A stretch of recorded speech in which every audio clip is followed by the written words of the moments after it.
The most expensive delivery model in aerospace and defense isn't the one with the highest hourly rate. It's the one that moves your spending from a line item you can track into security controls, governance overhead, and audit remediation, where overruns are almost invisible. That's what happens with hybrid offshore in most A&D Microsoft environments, because the conditions required to make it work in regulated programs consume the savings it was supposed to deliver. Here's the landscape. Aerospace and defense programs operate under ITAR, DFARS, and CMMC. Those frameworks don't just govern engineering data. They extend to collaboration platforms, reporting systems, workflow automations, and application integrations across the entire Microsoft ecosystem. SharePoint libraries reference program deliverables. Power Automate flows trigger actions across connected systems. Dataverse tables store operational data tied to defense workflows. Application logs capture activity that intersects with controlled processes. When a vendor proposes hybrid offshore delivery for one of these environments, the pitch sounds reasonable. A small US-based leadership team handles architecture and program oversight. A larger offshore group does the development work. Lower rates, faster scaling, and the onshore team keep governance intact. The problem is that Microsoft environments in A&D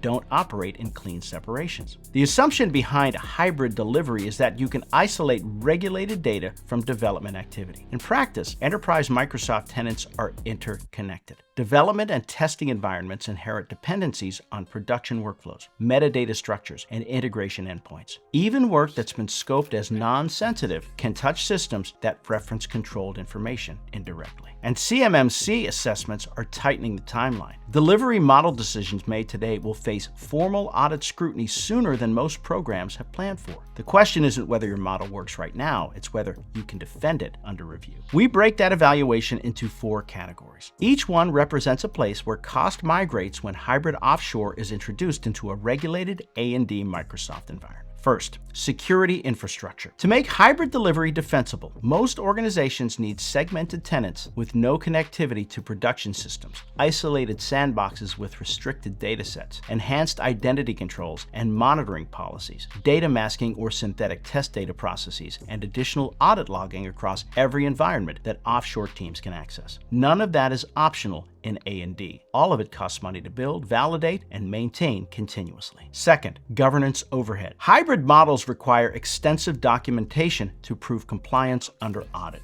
Access approvals, development boundaries, monitoring controls, and enforcement records all need to be maintained across multiple teams and locations. Someone has to write that documentation, keep it current, and produce it on demand during prime security reviews. That's a recurring operational cost that doesn't exist when your delivery team operates within approved access boundaries from the start. Third, operational friction. Distributed delivery introduces time zone gaps that delay escalation and incident response. In A&D programs, issues rarely stay contained to a single system. An incident that touches a workflow connected to a controlled program requires immediate coordination across architecture, security, and compliance. When half the delivery team is 8 or 10 hours offset, resolution slows down. Architectural decisions bottleneck through the onshore leadership layer. And every delay creates a window where audit readiness can degrade. Fourth, strategic risk exposure. This is the cost category that never shows up on a rate comparison. Aerospace and defense programs run on demonstrated control. A single incident of unauthorized access, an unclear audit trail, or a data exposure that reaches a system connected to a controlled program can raise questions about delivery governance with your prime or with DoD stakeholders. That scrutiny doesn't just affect the current program. It affects future opportunities, review intensity, and the level of trust your organization operates under going forward. There's no hourly rate offset for that. When you total these 4 categories, the math changes. The gap between a hybrid offshore rate card and a dedicated US-based team narrows significantly. In many A&D environments, it disappears entirely. In some cases, a hybrid model actually costs more once you account for the infrastructure, governance, and risk management required to make it audit ready. That doesn't mean hybrid is never viable. There are narrow scenarios where it can work, such as truly isolated prototyping,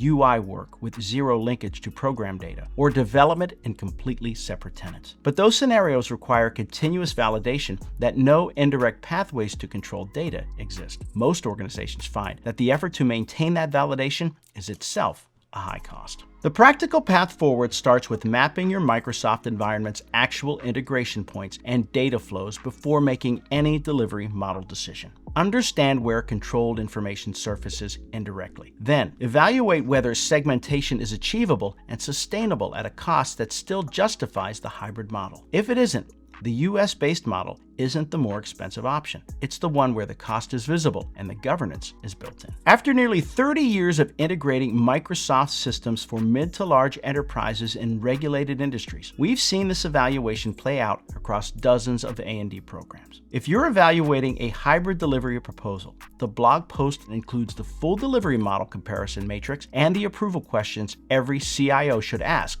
before greenlighting hybrid delivery in a regulated environment. The savings on the rate card don't matter if the audit finds them somewhere else.